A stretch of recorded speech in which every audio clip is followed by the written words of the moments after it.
એ રાય રણ છોડ એ માખણ ચોર, એ રાય રણ છોડ એ માખણ ચોર, તારો ગલીએ ગલીએ શોર, દુનિયાનો દાતાર બની તું એમ થયો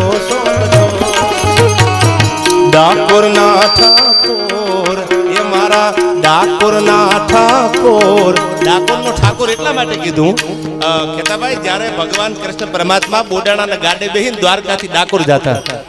અને ત્યારે ભગવાન પોતે દ્વારકાથી ડાકોર ગયા, એટલે કીધું કે ઈ